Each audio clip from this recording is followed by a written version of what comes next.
Israel's Prime Minister Benjamin Netanyahu has requested the assistance of the International Committee of the Red Cross to help get food and medical assistance to the hostages in Gaza. It follows the release of video footage by militants of starved Israeli hostages held underground in Gaza.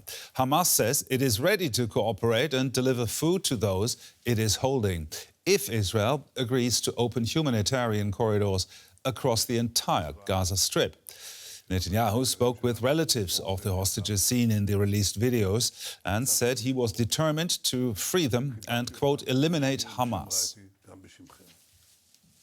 Now let's look closer into this with Sarah Davies. She's with the International Committee of the Red Cross for Israel and the occupied territories. She joins me from Jerusalem. Thank you very much for taking the time for us today. Sarah, Netanyahu has reached out to the Red Cross to get food and medical assistance to the hostages in Gaza. Are you already in talks with the Israeli government to proceed with such a plan?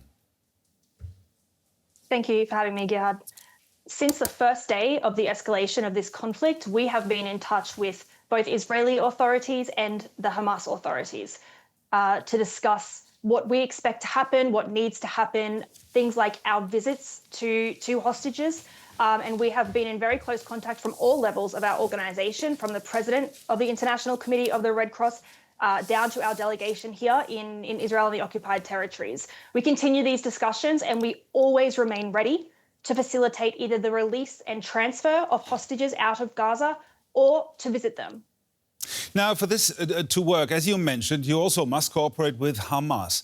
Are you talking to them and do you get the assistance that you need? We do, as I said, speak to all parties to this conflict, as we do around the world, anywhere that we work. We do continue our discussions and we speak very frankly and directly about the release of the hostages, what we expect to happen, what we need to see to happen, and how this needs to be done. We have reiterated that anyone deprived of liberty needs to be treated in a humane and dignified manner. And we have also reiterated that we need to be granted access to visit those currently held hostage in Gaza.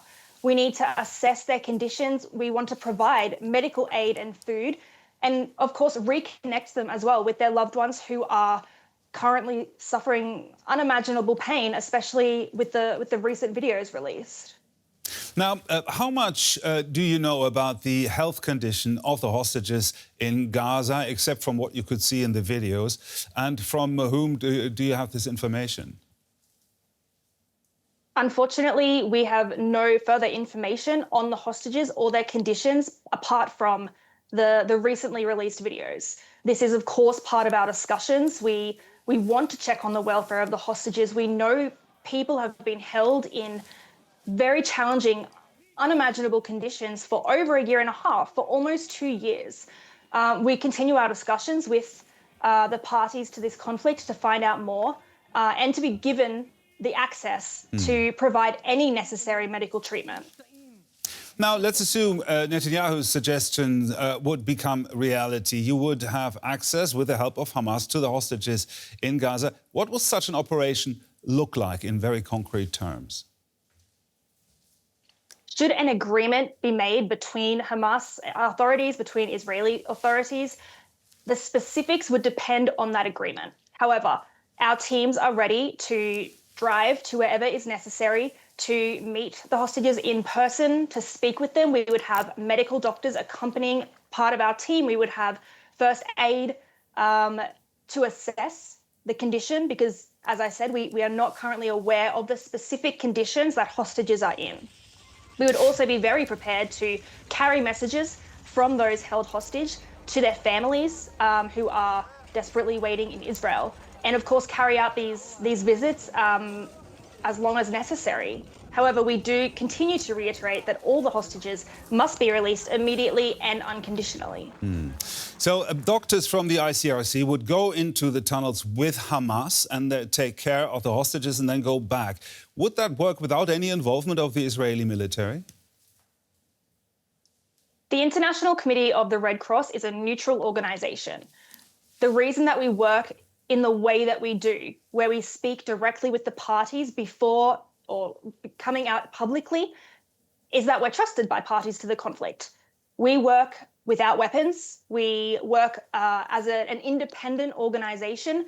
And because we are trusted by both parties to this conflict and parties all around the world, we have great faith that we would be able to do this as an independent organisation, very similar to the way that we have conducted previous hostage and detainee release and transfer operations. Now, how dangerous do you think this kind of an operation is for your colleagues on the ground? Working in any conflict zone is dangerous. There are security risks. However, an agreement needs to be reached between the parties to this conflict, and certain conditions would need to be met in order for us to do this. Movements are currently very, very challenging due to the active hostilities. Certain conditions would need to be met that would ensure the safety of those who are being held hostage, of our staff on the ground, and of course for civilians who may be nearby throughout the Gaza Strip. Now, please help me understand, we know little about the true health conditions, as you mentioned, of the hostages that are still alive. Isn't that a dilemma your doctors will face underground, that they just might not get the medical treatment they really need in a hospital, for example? We conduct work and we conduct these visits to people who are deprived of liberty all around the world in various conditions, in various situations. Our team are well-versed in handling volatile situations, volatile environments like what we see in Gaza. And we would work to the best of our ability to assess what needs to happen, what medical treatment these hostages need, and then, of course, find ways in order to have them receive this treatment. This would be part of our ongoing discussions with the parties to the conflict. Now, the ICRC is also responsible to provide medical aid across Gaza. Has the situation and the working conditions there in the past days at least improved? We do have a Red Cross field hospital in southern Rafah. I have visited myself recently. I think the situation for civilians across Gaza has been so desperate for so long that it is very difficult to see any improvement right now. For civilians on the ground, certainly, who don't know where to go to get safe access to food, who don't know how to access safe drinking water, who are constantly displaced or receive evacuation orders, the situation still remains one of survival, a matter of thinking about how to survive the next hour or the next day or the next week.